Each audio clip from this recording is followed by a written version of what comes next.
بسم اللہ الرحمن الرحیم۔ جنتی کتنے حسین ہوں گے، اس بارے میں آج کا یہ لیکچر ہے۔ جنتی کتنے حسین ہوں گے، اس بات کا اندازہ اس سے لگائیں کہ رب کائنات قرآن پاک میں ان جنتیوں کے نوکروں کے حسن کے بارے میں فرماتے ہیں۔ کَأَنَّهُمْ لُؤْلُؤٌ مَّكْنُونٌ، گویا کہ وہ خدمتگار لڑکے محفوظ رکھے ہوئے موتی ہیں، یعنی اتنا ان خدمتگار لڑکوں کا حسن ہوگا۔ اب جو ان کے آقا ہیں، جو جنتی ہے، ان کا حسن کیسا ہوگا، اس بارے میں بات کرتے ہیں۔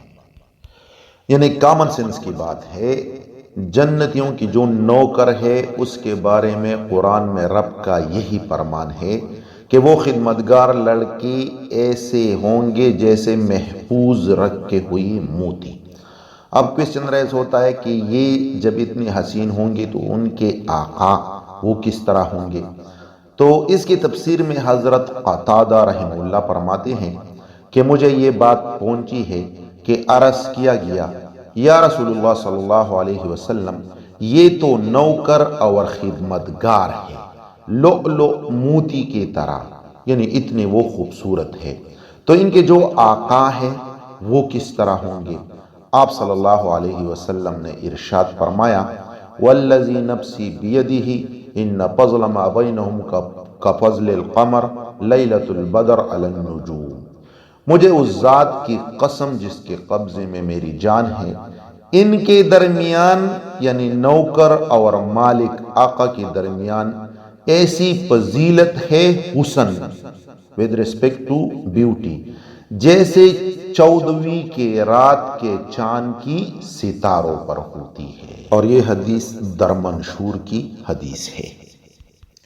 اسی طرح اس سے ریلیٹڈ ایک حدیث حضرت ابو ہریرہ رضی اللہ تعالیٰ عنہ سے منقول ہے، اور وہ کہتے ہیں کہ حضور صلی اللہ علیہ وسلم نے فرمایا، جنت میں رہنے والے مرد و عورت، حور و غلمان کے حسن و جمال میں اس طرح سے اضافہ ہوتا رہے گا جس طرح سے ان کا دنیا میں آخر عمر میں بدصورتی اور بڑھاپے میں اضافہ ہوتا رہتا ہے۔ یعنی دنیا میں جب بھی عمر زیادہ ہو جاتی ہے تو روز بروز بڑھاپے کے اثرات زیادہ ظاہر ہونے لگتے ہیں اور انسان کے حسن میں کمی کا باعث بنتے ہیں، لیکن جنت میں ایسا نہیں ہوگا۔ ٹائم گزرنے کے ساتھ ساتھ حسن میں بجائے کمی کی اضافہ ہوتا رہے گا۔ اور یہ حدیث ابن ابی شیبہ، صفۃ الجنہ ابو نعیم دونوں میں موجود ہے۔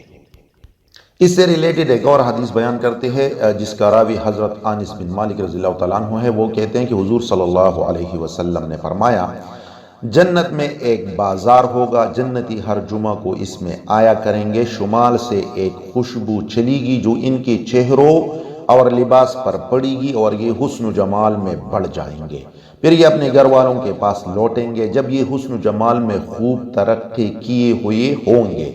ان کو ان کی بیویاں کہیں گی، آپ تو ہم سے جدا ہونے کے بعد حسن و جمال میں بہت بڑھ گئے ہیں، تو یہ مرد کہیں گے، آپ بھی تو خدا کی قسم حسن و جمال میں بڑھ چکی ہو۔ یعنی دونوں اطراف سے حسن و جمال میں بھرپور اضافہ ہوتا رہے گا ڈے بائی ڈے۔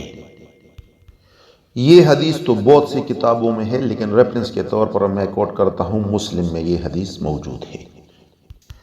اس سے ریلیٹڈ ایک اور حدیث حضرت ابو ہریرہ رضی اللہ تعالیٰ عنہ سے منقول ہے۔ وہ کہتے ہیں کہ حضور صلی اللہ علیہ وسلم نے ارشاد فرمایا، پہلا گروہ جو جنت میں داخل ہوگا اس کی صورت 14ویں رات کے چاند کی طرح ہوگی، اور وہ لوگ جو ان کے بعد داخل ہوں گے ان کی صورت کی چمک دمک آسمان میں تیز روشن ستارے کی طرح ہوگی۔ یہ جنتی نہ پیشاب کریں گے، نہ پاخانہ، نہ تھوک، نہ ناک کی غلاظت۔ ان کی کنگیاں کمز ہے وہ سونے کی ہوں گی، ان کا پسینہ کستوری کا ہوگا، اور ان کی بیویاں حوری عین ہوں گی۔ ان کے اخلاق ایک ہی آدمی کے خلق جیسے ہوں گے، ان کی صورت اپنے آبا حضرت آدم کی صورت پر ہوگی۔ حدیث میں جو چاند ستارے سے جنتی کے حسن کو تشبیہ دی گئی ہے وہ اس لیے کہ 14ویں کی چاند اپنی خوبصورتی اور روشنی کی وجہ سے لوگوں کو اپنی طرف مائل کرتی ہے، اٹریکٹ کرتی ہے، لہٰذا اسی طرح ان جنتیوں کا حسن بھی ہوگا جو دور سے ہر کسی کو دکھائی دے گا۔